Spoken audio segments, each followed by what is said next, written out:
ఇక భూముల కిరికిరే ఉండదన్నట్టు, పాస్ పుస్తకాలు అందరికి అందినట్టు, రైతులు ఆఫీసుల చుట్టూ తిరుగుడు బంద్ అయినట్టు, గెట్టు పంచాదులు తషువైనట్టు మా గొప్పగా చెప్పిండ్రబ్బా ధరణి వచ్చినప్పుడు.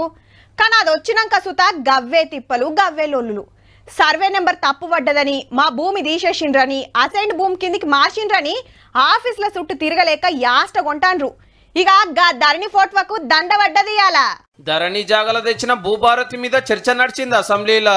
కొత్తది తెచ్చిండ్రు సరే, పాతదాని గురించి మస్తు మాట్లాడిర్రు. మరి దాని సంగతి ఏందని ప్రశ్నించిండు BJP MLA Maheshwar Reddy sir. లక్షలాది ఎకరాలు బీఆర్ఎస్ లీడర్లు తన పేర్లు రాయించుకున్నారని ఆరోపించినటువంటి కాంగ్రెస్ నాయకులు ఎందుకని సిబిఐ ఎంక్వైరీ చేయించడం లేదు? ధరణి మంచిగా లేదు, అంత ఆగమాగం చేసిరని ఎంఐఎం ఎర్రన్నలు కూడా అన్నారు. RDO, collector, CCL, it was without these knowledge but with the knowledge of one family sir.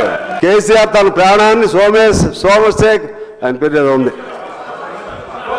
Somesh Kumar చేతుల్లో పెట్టేశాడు. ఆయనకి కోపం వచ్చింది, గొంతు పిసికేశాడు. సోమేశం అంటే పాత గవర్నమెంట్ సర్కార్ పెద్ద ఆఫీసరు. మరి కారోళ్ళ మాట ఏంది అంటారా? లేలే, కార్ రేసింగ్ కేసు మీద చర్చ చేయాలని జిజ్జు చేసి బయటకు వెళ్ళిపోయినరు.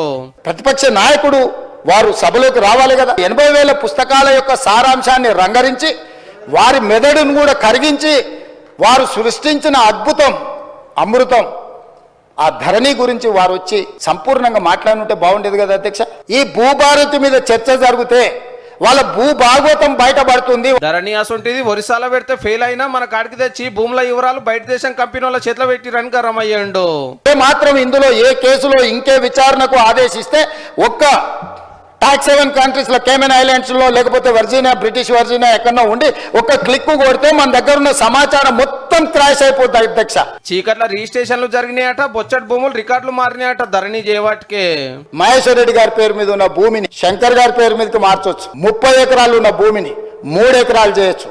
3 ఎకరాలు ఉన్న భూమిని 3 గుంటలు చేయొచ్చు. ఏడేం జరిగిందో మొత్తం బయటికి గుంజుతుందట ఈ గవర్నమెంట్. కిషన్ రెడ్డి కేంద్ర హోంశాఖ మంత్రిగా ఉన్నప్పుడే ప్రైవేట్ వ్యక్తుల పేర్ల మీద, ప్రైవేటు భూముల పేరు మీద భూదాన్ భూములను మార్చి భూములను అమ్మేసి దాని వెనకాల ఉన్నది ఎవరో తేలాలి అధ్యక్ష. నేను వచ్చిన తర్వాత ఎఫ్ఐఆర్ చేయించిన అధ్యక్ష. అందరు మాట్లాడినాక భూభారతి బిల్లును ఓకే చేసింది assembly. And the bill is passed.